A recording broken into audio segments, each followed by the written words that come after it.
কাজের ভিত্তিটা হয় যেই কাজের ভিত্তিটা হয় হলো মানুষের হৃদয়ের প্রচন্ড বদদুয়া দিয়ে, যেই কাজের প্রথম রাত শুরু হয় হলো সরাসরি আল্লাহ এবং তার রাসূলের অভিশাপ দিয়ে, সেই কাজের মধ্য দিয়ে দাম্পত্য জীবন, পরিবার, ভবিষ্যৎ এটা কিভাবে সুখের হতে পারে আমাকে বলে। নম্বর 2, আপনারা জানেন যে রাত 10টার পর বাংলাদেশের প্রচলিত আইনের সাংবিধানিক ধারায় উচ্চ আওয়াজে কোনো ধরনের গান বাজনা করা নিষেধ। যেখানে নাগরিকদের, আপনারা এই আইন যদি আমাদের থেকে জানতে চান, আমি নিজেও একজন শিক্ষা সচিব এবং বাংলাদেশের শিক্ষা খাতে শীর্ষস্থানে কাজ করেন আমাদের মুফতি মোহসিন ভাই, আপনারা পুরো আইনের পর্যবেক্ষণ করেন। সেখানে এখন রাত বাজে 11:30 এবং আমি অবাক হলাম যে আসার পথও আমি দেখলাম যে আতশবাজি ফুটতেছে। আচ্ছা, আপনারা বললেন যে এই আওয়াজটুকু যতটুকুর মধ্যে যাচ্ছে, কারো কি এই ঘরের মধ্যে 1.5 বছর 2 বছরের বাচ্চা নেই? আমার ঘরে আমার 3টা সন্তান, আমার এক বাচ্চার বয়স 6 মাস, আমার এক বাচ্চার বয়স 3 বছর, আরেক বাচ্চার বয়স 7 বছর। আপনি হয়তো আমাকে বলবেন যে ভাই আপনি মেনে নেন একদিনের জন্য, কিন্তু আমি আমার 3 বাচ্চার কাছে কি জবাব দিব? আমি কি সারা রাত 3টা বাচ্চাকে নিয়ে বসে থাকবো? আমার এই নিষ্পাপ বাচ্চাগুলো কি অপরাধ করেছে যে তাদেরকে আজকে আপনার উৎসব পালন করতে গিয়ে আমার নিষ্পাপ বাচ্চাগুলোকে সজাগ থাকতে হয়? আমার বাচ্চাকে কোলে নিয়ে বসে থাকতে হয়, আতশবাজি ফুটতেছে, ভয়ে কাঁপতে হয়?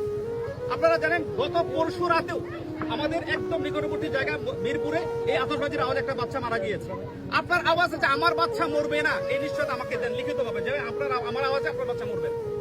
আমার বাচ্চা যদি আহত হয় তার দায়ভার কে নেবে? আমরা আতশবাজির আওয়াজে, আপনার বক্সের আওয়াজে আমার বাচ্চা নিহত হয় তার দায়ভার কে নেবে? আমি যদি আমার বিরুদ্ধে, আমি যদি হত্যার মামলা দিই, যে আমার পরিবারের বিরুদ্ধে ষড়যন্ত্র হচ্ছে, আমার বাচ্চার স্বাস্থ্যগত ঝুঁকি হচ্ছে, আমাকে বলেন। লাস্ট কথা, যে আমরা একজন মুসলিম, মানে এটা কি একটা মুসলমানদের লাইফ হলো, মুসলমানদের একটা জীবন ব্যবস্থা হলো? আপনি বলবেন যে সারা দুনিয়া তো করে। আরে ভাই, সারা দুনিয়া করে, কিন্তু আমি আমাকে জিজ্ঞেস করি যে আমার ইমান আমাকে কি এই কাজটা করতে সাপোর্ট করে? একটা বিয়ে হচ্ছে তো বিয়ে মানেই কি সেখানে বিয়ের জন্য কি ইসলাম কোনো নীতিমালা দেয়নি?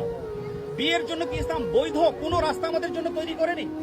সেটার জন্য এরকম একটা উৎসব। আপনার এখানে এতগুলো যুবক মানুষ, একজন যুবকের মাথার মধ্যে কি এটা আসে না যে একটা পুরা সমাজকে এইভাবে ধ্বংসের পথে ঠেলে দিয়ে পুরো মুসলিম কালচার সংস্কৃতিকে নষ্ট করে আমরা মনের কিছু ইচ্ছাকে বাস্তবায়ন করতেছি? আমার মনে চাচ্ছে আমি নাচ গান করতেছি, আমার মনে চাচ্ছে যা হুজুরের কিন্তু আমি গোষ্ঠী কিলাই, হুজুরের 14 বিষয় আপনি আমার গোষ্ঠী কিলাইতে পারেন, আমাকে 4 জনে ভোরে 10টা থাপ্পড় দিয়ে পাঠাই দিতে পারেন, আমার কিছু বলার নেই। কিন্তু আমি জাস্ট আপনার বিবেকের কাছে এই প্রশ্নগুলো রেখে যাই, আপনি আপনার নিজের বিবেককে মানুষ হিসেবে, একজন মুসলিম হিসেবে, একজন বাংলাদেশের নাগরিক হিসেবে জিজ্ঞাসা করেন এই কাজগুলো আপনার জন্য কতটুকু রাইট হচ্ছে।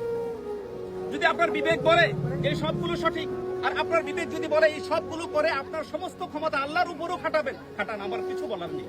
আর যদি মনে করেন যে না আমি মানুষ, অন্তত মানবতাটুকু রক্ষা করা চাই, আমি পায়ে হাত রেখে বলবো আল্লাহর রাস্তায় আওয়াজ এখন বন্ধ করুন, যতটুকু হয়েছে ইস্তেগফার করুন, ক্ষমা চান। দেখেন এখানে 10 জন যুবক